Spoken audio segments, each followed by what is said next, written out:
서울과 수도권의 생활 밀착형 오늘의 이슈를 알아보는 뉴스 따라잡기 시간입니다. 수도권에서 일어나는 각종 뉴스들을 심층적으로 정리해 보도록 하겠습니다.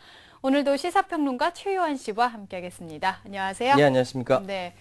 부동산 경기 불황이 깊어지면서 서울 시내 정비 사업, 재개발, 재건축 사업에서 강남과 강북 간의 양극화 현상이 뚜렷하게 나타나고 있다, 이런 소식이 있습니다. 자세히 좀 알아보죠. 예, 그 강북권의 뉴타운과 재개발 사업이 무더기로 무산되고 있는 가운데 강남권의 재개발 사업은 계속적으로 성사가 되고 있는 상황입니다. 네. 경기 침체에도 불구하고 강남권은 계속 이렇게 성사에 잇따르고 있는데요. 그래서 전문가들은 이 강북권에 집중됐던 뉴타운 사업이 집값 하락으로 줄줄이 표류하면서 강남과 강북 간의 그 주거 환경 격차가 더욱 커질 것이다, 이렇게 내다보고 있습니다. 네. 지난 18일 서울시는 제12차 도시계획위원회를 열고 동대문구 용두동 39 일대 용두 3주택 재개발 구역을 비롯해서 제기동, 신월동, 금호동, 불광동 등 다 강북이죠.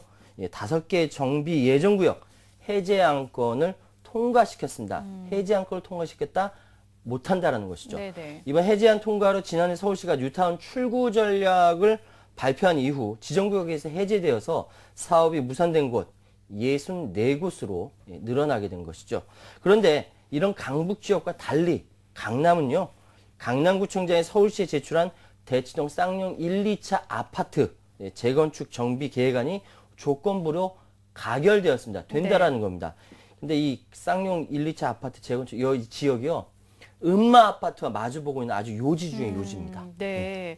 그래서 이제 음마 아파트나 그 일대에도 영향을 미칠 수도 있을 예. 것 같고요. 지금 들어보니까 강북과 강남의 차이가 좀 확연하게 드러나는 것 같은데, 예. 다른 구체적인 자료가 또 있을까요? 예, 일단 업계에서는 이날 도계위의 심의 결과가 서울 재정비 사업의 현주소를 극명하게 나타낸 사례다, 이렇게 지적을 하고 있습니다. 그러니까 네. 집값 하락 속에서도 재건축 중심의 강남권 사업은 꾸준하게 진전이 되는 모습 보이는 반면 강북권은 이 첨예한 그 주민 갈등으로 인해서 사업 추진 자체가 어려워지고 있다라는 것이죠. 곧 끝났는데 인신난다고 화면이 바로 이렇게 보여주고 있습니다. 이 보시는 화면은 올해 서울 지역의 정비 계약 현안인데요. 통계상으로도 강남과 강북 정비 사업의 대조적 모습이 분명하게 드러나고 있습니다. 네. 올 들어서 열린 12차례의 서울시 도계에서 구역 해제가 결정된 정비구역 모두 37개 곳인데요. 그중 한각이 맨 왼쪽에 강북 14개 구라고 하죠. 네. 이 구가 28곳으로 전체의 75%에 달합니다. 안 된다는 것이죠. 네. 근데 정비계획안이 통과된 경우도 한강 이남은 6곳이었지만 강북은 겨우 3곳에 그칩니다. 네. 예, 특히 맨 오른쪽에 보시면 강남권에 써있는 강남, 서초, 송파, 강동, 이른바 정말로 강남권에서는 단 한 건의 구역 해제도 없는 것, 이것이 분명한 부동산 시장의 양극화를 의미한다, 이렇게 말할 수 있습니다. 네. 지금 그림에서도 봤지만 예. 이런 차이가 나는 원인이 어디에 있을까요? 일단 이 전문가들은 이 같은 현상이 벌어지는 가장 큰 원인으로 강남과 강북 간의 아파트 가격 차이다, 이렇게 이야기를 하고 있습니다. 그러니까 정비사업 진행에 결정적 영향을 끼치는 것이 바로 개발이익인데, 이게 사업 완료 이후에 아파트 가격을 결정하거든요.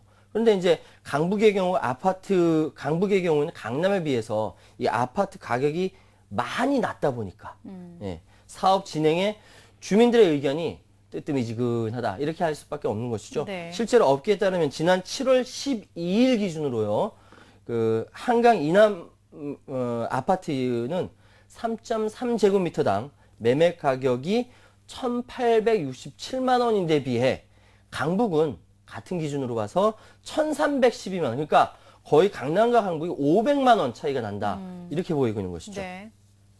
더욱이 주택 경기 호황기에 서울시가 무리하게 뉴타운을 추진했다, 이런 비판이 많지 않습니까? 네네. 예, 강북 지역의 무더기 해제의 또 다른 원인이 되고 있는 것입니다. 그러니까 서울시 뉴타운 사업을 추진하면서 개별 구역으로 진행되던 재개발, 재건축 사업을 광역적 범위로 이게 확대하는 과정에서 주택 노후도, 그러니까 얼마나 낡았나, 이런 것들 같은 이제 정비 사업의 물리적 조건을 확대했다. 그러니까 쉽게 말씀드려서 그렇게 하지 않아도 되는데 굳이 하지 않아도 되는데 조건을 확대하니까 그렇게 하게 되는 것이죠. 네네. 이 때문에 재개발이 시급하지 않은 강북의 많은 지역이 뉴타운에 묶이게 된 겁니다. 그렇게 되면서 불황이 깊어지면서 이 구역들이 잇따르게 해제가 되고 있는 것이죠. 기본적으로 집값 차이 때문에 정비사업에 얻을 수 있는 개발 이익에서 이렇게 강남과 강북이 차이가 나면서 대조적인 모습을 보이고 있는 것인데 여기에 서울시가 무리하게 뉴타운 사업을 추진했고 그때 뉴타운 사업 추진하자고 얘기했던 사람들은 다 어디 갔는지 모르겠습니다. 네. 강북의 정비구역에 포함된 지역들이 불황으로 이탈하게 되면서 이 같은 현상을 가속화시키고 있다. 이것 때문에 가슴 이렇게 치는 사람들 굉장히 많습니다. 네. 그런데 이런 분석이 많이 잇따르고 있는 것입니다. 네, 좀 무리하지 말고 실질적인 계획들을 좀 세워줘야 될 것 같습니다. 예. 네, 지금까지 뉴스 알아잡기 최유한 씨와 함께했습니다. 예, 감사합니다. 감사합니다.